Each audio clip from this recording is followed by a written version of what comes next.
encadré selon la législation en vigueur.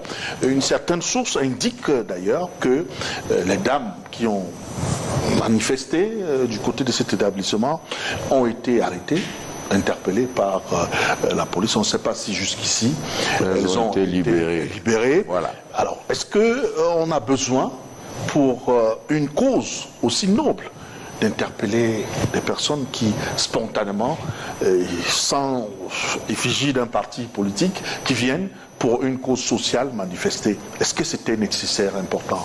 Il y a aussi les hommes qui ont été interpellés, pas seulement les femmes. Je suis impressionné par votre capacité, votre ingéniosité à vouloir me mener à la périphérie sur un débat aussi sérieux. Sur un sujet aussi sérieux qui met en évidence nos enfants,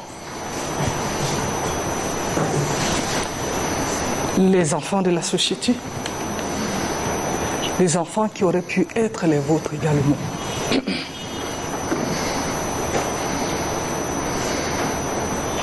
Je suis davantage gênée lorsque sur un sujet terrible et horrible, on trouve encore le moyen de le politiser. Vraiment. Vous savez, l'homme politique a ceci de très particulier qu'il a la mémoire courte. Monsieur Bouba, regardez votre WhatsApp, je vous ai envoyé un document d'un monsieur très bien connu. Je n'ai pas envie de le citer, ou bien sauf si vous voulez que je dise Paul Tchouta, qui le 11 septembre 2021 signait un document de prise d'engagement après le viol sur un garçon de 9 ans. Et il me souvient que dans les réseaux sociaux, ce monsieur s'était levé pour reprocher aux parents de cet enfant d'avoir mis le document en circulation parce qu'il estimait qu'il avait versé l'argent nécessaire pour la prise en charge de ce garçon. Je n'ai pas envie de vous dire que ce monsieur a parié à un parti politique. Non, non, c'est un très grand activiste affilié à un parti politique. Je voudrais qu'on soit sérieux. Je voudrais, à votre suite, j'ai vu le document que vous nous avez envoyé. À votre suite, aussi pour rester neutre, je ne pourrais pas l'authentifier parce qu'il n'est pas authentique. Nous ne voulons pas. J'ai le document, mais je ne peux pas. C'est un sujet qui a été clos. Et même dans les réseaux sociaux, il a dû faire mea culpa et s'excuser parce qu'il avait trouvé sa sortie très maladroite. Ces sujets, parlant de la fillette Nawal, Monsieur Bobiokono a fait... Nawal, c'est un nom commun, monsieur Nawal. Vous connaissez combien de Nawal chez vous? Ça renvoie à quelqu'un de précis. Permettez, monsieur Bobiokono. Permettez, je vous ai écouté, vraiment, permettez. Tout à l'heure, il a fait état de ce que l'on ne devrait pas, sur la base de ce qu'on devrait protéger les enfants, chose normale, évoquer le nom ou bien présenter les images de ces enfants. En même temps, je suis d'accord avec lui.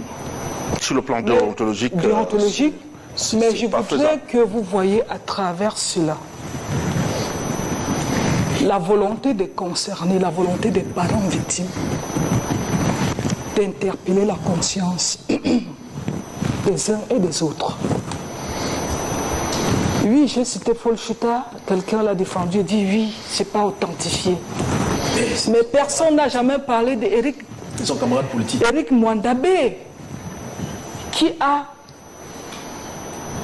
je ne sais pas comment on appelle ça, à la petite fillette, à la fillette de 12 ans. Et son fils jouait au gay. Nous comprenons votre émotion, madame. Vous comprenez? Tenez. Non, je ne vais pas faire ça. On n'a pas cité le cas de Abomo Ramon Gono. On évite de les prononcer et de donner leur nom. C'est bourreau. Lui, c'est un violeur en série. Et conservait les vidéos. Il remettait les vidéos aux enfants et leur demandant d'aller s'exercer. On ne va pas citer les noms, nous allons les citer. Nous allons les exposer. Ce sont nos enfants. Absolument. Ce sont les enfants de la République. À côté de la déontologie, telle que vous le dites, il y a des parents qui pleurent. Il y a des aînés, des cadets qui ne savent plus à quel sens se vouer. Absolument. Ils ont peur de tout le monde. Et M. Ramon, il est directeur d'école. Si les enfants ne peuvent plus être en sécurité à l'école, Ils seront où?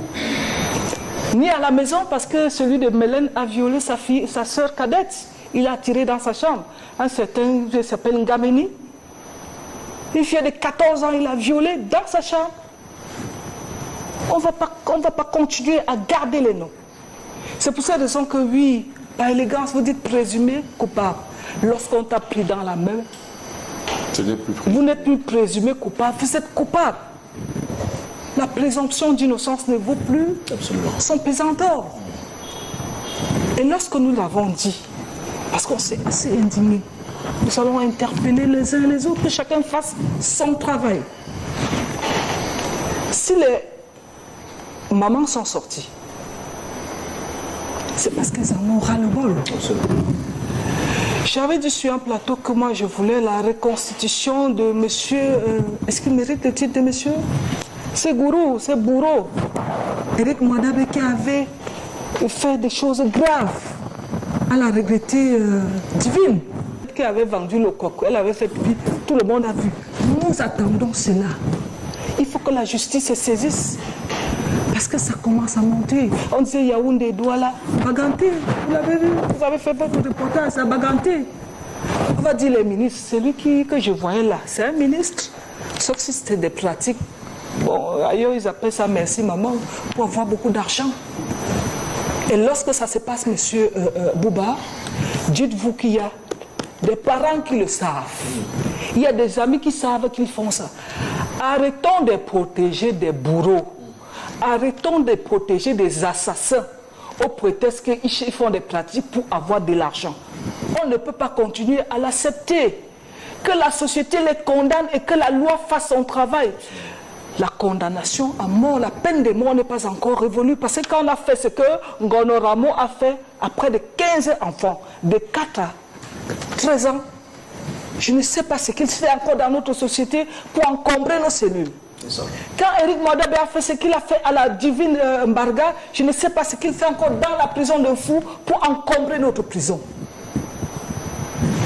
Et alors les partis politiques, si je suis convaincu de ce que vous avez fait ça, jusqu'à signer et vous justifier, monsieur, vous ne parlerez plus en mon nom. Il faut qu'on essaie de balayer dans nos cours les affaires sociales, la protection de la famille. Oui, on va dire, oui, les enfants, la prise en charge des enfants, mais toute la famille. Parce que vous ne savez pas ce qui traverse la tête d'une maman qui voit ce qu'on a fait à son enfant. Vous ne savez pas ce qui traverse la tête parce que j'ai des enfants. Quand je parle de ça à mes enfants, et je suis convaincu que si c'était eux, ou bien si ça touchait un d'entre eux, je ne serais pas là pour répondre de ce qu'ils auraient fait. Il faut que les pouvoirs publics fassent très attention. La justice doit sévir. Quand on te prend de la main dans le sac, moi je l'ai dit, la castration doit être le premier élément, parce que là où on t'a gardé, on n'est même pas sûr que tu ne vas pas continuer à faire tes bêtises là. Et après la peine de mort. Publiquement, pour que les gens prennent conscience de ce que on ne va pas continuer à réciter droit de l'homme pour les gens qui ont ôté la vie à des enfants. Parce que arracher cette innocence à ces enfants, c'est leur arracher la vie.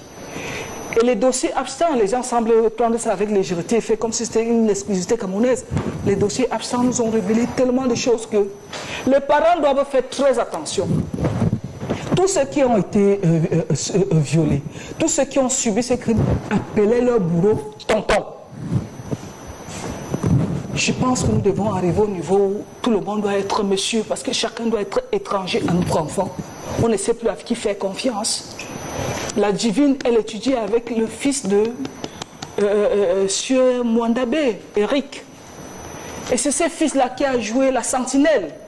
C'est ce fils qui a été chargé par son père d'amener le corps à la poubelle.